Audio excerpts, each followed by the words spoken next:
Hello everyone, this is Erik, the Asian movie enthusiast, and this is my review of Shadow of Fire, a Japanese dramatic thriller from 2023 that was directed by Shinya Tsukamoto. Now, I've probably mentioned multiple times in the past that Tsukamoto is my personal favorite director of all time, so anytime he comes out with a new movie, it's a high priority for me. Now, his most recent film, Shadow on Fire, is part of his thematic war trilogy that also includes Fires on the Plain and Killing, both of which have come out within the past decade or so. Now, this film examines the lives of Japanese citizens in the immediate post-World War II period. So in a bar in a black market that's beginning to recover from the ruins after the war, a woman makes a living by selling her body, and her family were all lost. Their lives were lost in the conflict, so she's kind of alone here. But after a turn of events, she starts a strange life together with a war orphan and a young man. Now, the opening scene of Shadow of Fire is actually pretty dramatically intense right from the start. The woman protagonist wakes up from sleeping inside of this, it's like a small tavern that's in a very decrepit state. And this slimy-looking old man barges into the door, and he's looking for a little boy who may have stolen something from him. So the woman hides the kid's location from the man, who leaves quickly.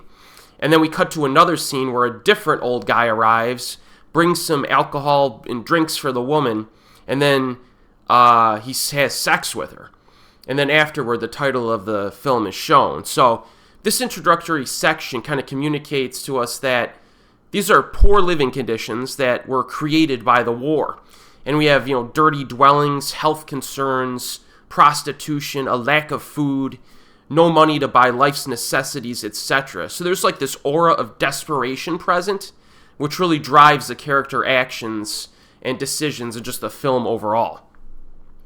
Now, as expected from this director, the runtime is a very reasonable 1 hour and 36 minutes.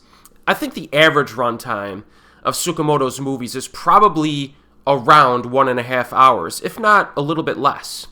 And this manageable length definitely helps the pacing in this film. It prevents the movie from dragging out, really at any point. And just like the opening scene, the film overall does have a pretty solid dramatic core to it. Our three main characters quickly form a bond, and they create like this makeshift family unit. But these are all very flawed individuals, all three of them, including the kid. A lot of emphasis here is on like emotional trauma, and the fallout from war is not portrayed through like radioactivity from nuclear bombs as we typically see, but instead it's the characters whose lives and mental health have been severely damaged during the war. So we're kind of seeing that the after effects and the trauma from that. The man, for example, has some significant personal demons, and he even commits evil acts at times. So this creates some intense moments throughout the film. Now, the themes here are pretty dark, but this does not have like the visceral violence that shows up in some of Tsukamoto's earlier films. So if you have a problem with that, you don't have to worry about that here, even though dramatically it gets pretty intense.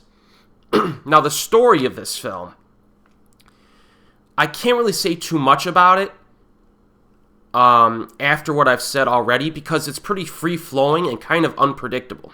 You get some surprising moments in this, and the plot turns that are sprinkled in are very effective.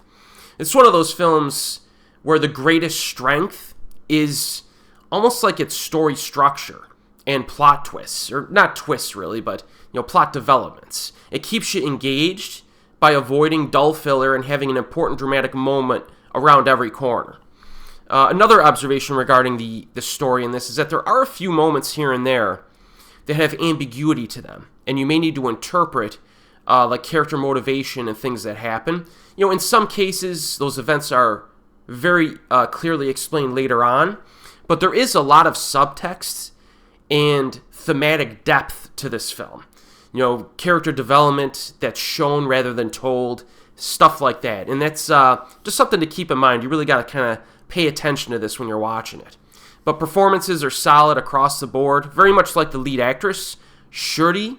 I'm unfamiliar with most of her filmography, primarily because she does a lot of television work, but she makes a good impression here. So, Shadow of Fire is another high-quality flick from Tsukamoto, currently available on Blu-ray. I think that's the easiest way to find it.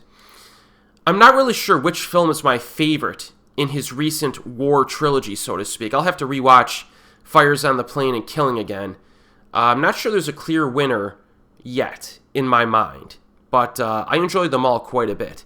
Nice to see that this director continues to make good stuff, even during the later part of his career, and hopefully he keeps things rolling. And as always, folks, I'll see you next time.